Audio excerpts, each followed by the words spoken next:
जय श्रीमन नारायण। परमपिता परमेश्वर की असीम कृपा आप सभी पर बनी रहे। आज के वीडियो में हम जानेंगे जगन्नाथ रथ यात्रा इतिहास, महत्व और समय के बारे में। धार्मिक मान्यता के अनुसार एक बार बहन सुभद्रा ने अपने भाइयों कृष्ण और बलराम जी से नगर देखने की इच्छा प्रकट की। फिर दोनों भाइयों ने बड़े ही प्यार से अपनी बहन सुभद्रा के लिए भव्य रथ तैयार करवाया और उन पर सवार होकर तीनों नगर भ्रमण के लिए निकल पड़े। रास्ते में तीनों अपनी मौसी के घर गुंडिचा भी गए और यहाँ पर 7 दिन तक रुके और उसके बाद नगर यात्रा को पूरा करके वापस पुरी लौट आए। तब से हर साल तीनों भाई बहन अपने रथ पर सवार होकर नगर भ्रमण के लिए निकलते हैं और अपनी मौसी के घर गुंडिचा मंदिर जाते हैं। इनमें सबसे आगे बलराम जी का रथ, बीच में बहन सुभद्रा का रथ और सबसे पीछे जगन्नाथ जी का रथ होता है। आइए अब जानते हैं जगन्नाथ यात्रा का महत्व क्या है। भगवान जगन्नाथ और उनके भाई बहन के रथ नीम की परिपक्व और पकी हुई लकड़ी से तैयार किए जाते हैं। इन्हें दारू कहा जाता है। रथ को बनाने में केवल लकड़ी को छोड़कर किसी अन्य चीज का प्रयोग नहीं किया जाता। भगवान जगन्नाथ के रथ में कुल 16 पहिए होते हैं और यह बाकी दोनों रथों से भी बड़ा होता है। भगवान बलभद्र के रथ में 14 पहिए होते हैं और सुभद्रा के रथ में 12 पहिए होते हैं। रथ यात्रा में कुछ धार्मिक अनुष्ठान भी किए जाते हैं। मान्यता है कि इस रथ यात्रा का साक्षात दर्शन करने भर से ही 1000 यज्ञों का पुण्य फल मिल जाता है। जब तीनों रथ यात्रा के लिए सज संवर कर तैयार हो जाते हैं, फिर पुरी के राजा गजपति की पालकी आती है और फिर रथों की पूजा की जाती है। इसके बाद सोने की झाड़ू से रथ मंडप और रथ यात्रा के रास्ते को साफ किया जाता है। इस रथ यात्रा का उद्देश्य यह है कि वे लोग जो समूचे वर्ष भर मंदिर में प्रवेश नहीं पा सकते हैं, उन्हें भगवान के दर्शन का सौभाग्य प्राप्त होता है।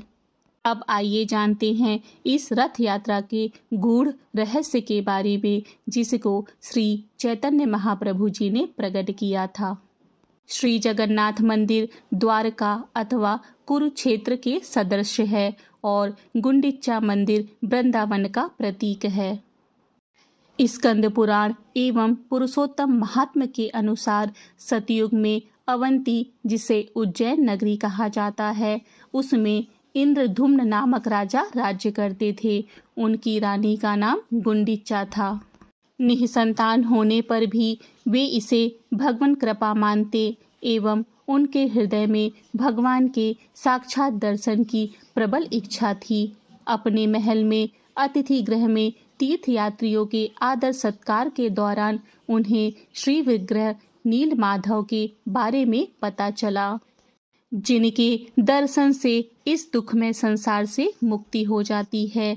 यह सुनकर राजा के मन में नील माधव के दर्शन की तीव्र इच्छा जाग उठी एवं राजा इंद्रधुम्न ने अपने पुरोहित विद्वान पुत्र विद्यापति एवं अन्य कर्मचारियों को, सेनापतियों को विभिन्न दिशाओं में जाकर श्री विग्रह नील माधव को ढूंढने का आदेश दिया एवं 3 माह में लौटने को कहा।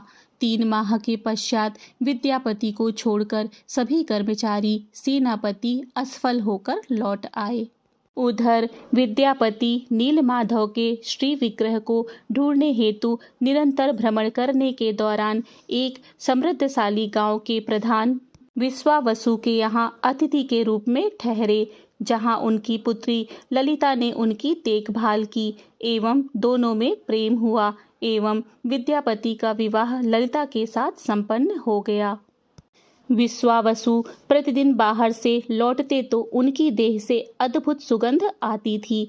विद्यापति ने इस बारे में ललिता से पूछा तो उसने कहा कि पिताजी ने यह रहस्य किसी को भी बताने से मना किया है। विद्यापति ने कहा कि पत्नी को पति से कोई बात छिपानी नहीं चाहिए। तब ललिता ने बताया कि उनके पिता नीलमाधव की पूजा करने जाते हैं। विद्यापति ने भी नीलमाधव के दर्शन की अभिलाषा व्यक्त की। तब ललिता ने पिता विश्वावसु से अपने पति को साथ ले जाने की मंशा व्यक्त की एवं न ले जाने पर प्राण त्याग करने की बातें करने लगी। परंतु विश्वावसु को चिंता थी कि अनाधिकारी व्यक्ति को वहां ले जाने पर कहीं नीलमाधव प्रकट हो गए तो मैं अपने आप को कैसे क्षमा कर पाऊंगा। एक ओर पुत्री का स्नेह था तो दूसरी ओर नीलमाधव के भावी विरह की आशंका। परंतु उन्होंने पुत्री से कहा कि उसके पति को वे साथ अवश्य ले जाएंगे, परंतु उनकी आंखों पर काली पट्टी बांधकर एवं मंदिर पहुंचने पर ही पट्टी हटाएंगे, जिससे कि वे नीलमाधव के दर्शन कर सके एवं दर्शन के उपरांत पुनः पट्टी बांध देंगे, जिससे वे वास स्थान ना जा पाएंगे। बाद में विद्यापति एवं उसकी पत्नी ने योजना बनाई कि बाद में मैं भी उनके दर्शन अकेले जाकर कर पाऊं। विश्वावसु के साथ बैलगाड़ी में जाते वक्त सरसों की पोटली से सरसों के दाने मार्ग में गिराते हुए गए, जिससे बाद में सुंदर पुष्प वाले पौधों से मार्ग का पता लग जाएगा। मंदिर पहुंचकर देखा तो नीलमाधव ने शंख, चक्र, गदा और पद्म धारण कर रखे थे। विद्यापति नीलमाधव के दर्शन कर पूर्ण रूप से संतुष्ट हो गए। इसी बीच जब विश्वावसु पुष्प व पूजन सामग्री लेने बाहर गए तो विद्यापति मंदिर के समीप एक सरोवर के पास टहलने लगे। तभी उन्होंने देखा कि पेड़ की डाली से एक कौवा सरोवर में गिर पड़ा एवं प्राण त्याग दिए एवं उसने सुंदर चतुर्भुज रूप धारण कर लिया। उसी क्षण गरुड़ जी वहां उपस्थित हुए एवं उसे बैठाकर बैकुंठ की ओर चले गए। विद्यापति ने सोचा कि एक साधारण अपवित्र कौवा, परंतु सरोवर में गिरने मात्र से इसकी श्रेष्ठ गति हुई, अतः क्यों नहीं यहीं पर प्राण त्याग कर मैं भी बैकुंठ चला जाऊं। तभी आकाशवाणी हुई कि बैकुंठ जाने के लोभ में आत्महत्या मत करो, तुम्हें जगत के हित के लिए अनेक महत्वपूर्ण सेवाएं करनी है एवं शीघ्र महाराज इंद्रद्युम्न के पास लौटकर उन्हें नीलमाधव के यहाँ होने की सूचना दो। उस रात्रि को नीलमाधव ने स्वप्न में विश्वावसु से कहा कि यद्यपि तुमने अत्यधिक बहुत समय तक मेरी सेवा की है और मैं तुमसे अत्यधिक संतुष्ट भी हूँ, तथापि मैं एक प्रिय भक्त महाराज इंद्रद्युम्न की सेवा ग्रहण करना चाहता हूँ। विश्वावसु अत्यंत विचलित होकर उनसे दूर होने की कल्पना से ही परेशान हो उठे। इधर विद्यापति ने भी अवंती नगरी जाने की बात उठाई तो विश्वावसु ने विद्यापति को अपने कक्ष में ही बंदी बना लिया, परंतु पुत्री के कहने पर मुक्त होकर वे अवंती की ओर प्रस्थान कर गए एवं महाराज को सूचित किया। इधर महाराज इंद्रद्युम्न सेना प्रजा के साथ सरसों के पौधों से निर्मित पथ के माध्यम से नीलमाधव मंदिर पहुंचे, परंतु वहां देखा कि वहां पर नीलमाधव नहीं थे। राजा ने सोचा कि विश्वावसु ने उन्हें गांव में कहीं छिपा दिया होगा।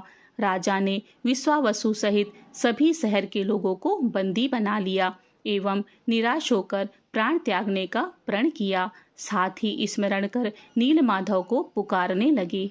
इतने में आकाशवाणी हुई कि राजन, शहर के लोगों को छोड़ दो, मैं इस जगत में नीलमाधव के रूप में तुम्हें दर्शन नहीं दूंगा, किंतु मैं जगन्नाथ, बलदेव, सुभद्रा और सुदर्शन चक्र के रूप में प्रकट होऊंगा।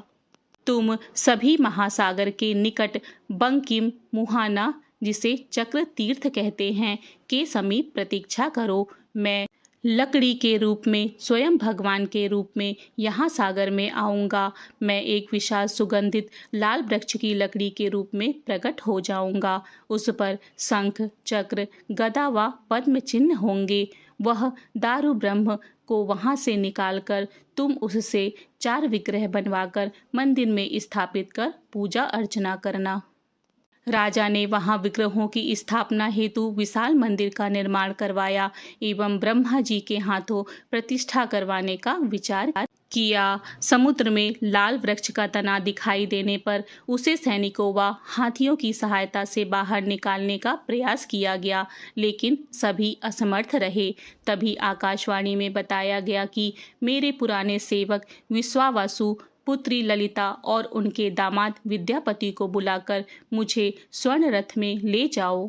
तत्पश्चात एक ओर से विश्वावसु एवं दूसरी ओर से ललिता एवं विद्यापति ने सहजता से उसे बाहर निकाला एवं स्वर्ण के रथ पर रख दिया एवं ओडिशा के शिल्पकारों को आमंत्रित किया गया एवं उन्हें श्री विग्रह के निर्माण करने पर धन संपत्ति देने का वादा किया, परंतु उनके औजार तने को स्पर्श करने से ही छिन्न भिन्न हो जाते थे। तब एक वृद्ध किंतु सुंदर महाराणा नामक ब्राह्मण ने विग्रह निर्माण की जिम्मेदारी ली कि 21 दिनों तक इस भवन का द्वार मेरे कार्य करने तक बंद रहेंगे। उसके पूर्व द्वार खुला तो मैं कार्य अधूरा छोड़कर चला जाऊंगा। राजा ने शर्त पालन का वचन दिया।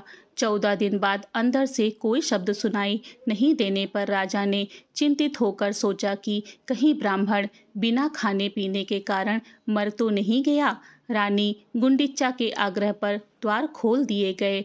कक्ष में ब्राह्मण को ना पाकर महाराजा के आश्चर्य का ठिकाना ना रहा। श्री जगन्नाथ देव, श्री बलदेव और श्री सुभद्रा देवी और श्री सुदर्शन चक्र, इन चारों के श्री विग्रह भी वहां असंपूर्ण अवस्था में विद्यमान थे, अर्थात वे अपूर्ण थे। उनके नेत्र और नासिकाएं गोलाकार थीं, उनकी भुजाएं आधी बनी हुई थीं, हाथ पैर भी अभी तक संपूर्ण नहीं हुए थे। एक अन्य घटनाक्रम के अनुसार राजा के द्वार खोला तो अंदर ब्राह्मण मौजूद थे एवं उन्होंने कहा कि अभी तो 14 दिन हुए हैं और विग्रहों को पूर्ण करने के लिए 7 दिनों की आवश्यकता थी। संभवतः श्री जगन्नाथ देव जी की इच्छा से ही ऐसा हुआ हो। ऐसा कहकर वे अदृश्य हो गए। तब महाराज को आभास हुआ कि वे स्वयं जगन्नाथ देव ही थे। राजा को अपने वचन तोड़ने पर पश्चाताप हुआ तो वे अपना प्राण त्यागने को प्रस्तुत हुए। तभी आकाशवाणी द्वारा राजा को आदेश मिला कि चिंता मत करो, मैं स्वयं ही इसी रूप में प्रकट होना चाहता था एवं इन विग्रहों को इसी रूप में मंदिर में स्थापित करो। विद्यावती की ब्राह्मण पत्नी से उत्पन्न पुत्र मेरी पूजा करे एवं शबर पत्नी से उत्पन्न पुत्र मेरे लिए विविध प्रकार के व्यंजन बनाए। विश्वावसु के गांव में दयिता और उसके वंशराज रथ यात्रा के समय 10 दिनों तक मेरी सेवा करें। ये दयिता ही श्री बलदेव, सुभद्रा देवी और मुझे रथों पर बिठाकर गुंडिचा मंदिर में ले जाएं। उन दिनों प्रत्येक वर्ष रथ यात्रा हो, हेरा पंचमी आदि उत्सवों का विराट आयोजन करना होगा। यह समस्त लीला अद्भुत रूप में रानी गुंडिचा की प्रार्थना के परिणाम स्वरूप ही प्रकाशित हुई थी। इसीलिए जगन्नाथ जी, बलदेव जी और सुभद्रा जी रथ यात्रा के समय जिस मंदिर में 1 सप्ताह तक विश्राम करते हैं, उनका नाम गुंडिचा रानी के नाम पर गुंडिचा मंदिर रखा गया। विश्वावसु के गांव के दयिता श्री विग्रहों को मंदिर में लाकर रथों पर बैठाकर उस महोत्सव के दौरान 10 दिनों तक सेवा करते हैं। ललिता से उत्पन्न वंशज सुपकार कहलाते हैं एवं भगवान जगन्नाथ ने उन्हें भोग बनाने का दायित्व सौंपा था। ये सुपकार पाक कला में दाल एवं अन्य व्यंजन बनाते हैं। जगन्नाथ रथ यात्रा में पूरे देश भर से एवं विदेशों से 50 से 60 लाख लोग प्रतिवर्ष यहाँ आते हैं।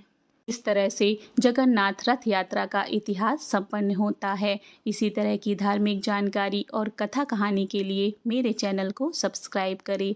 जय श्री कृष्ण, राधे राधे।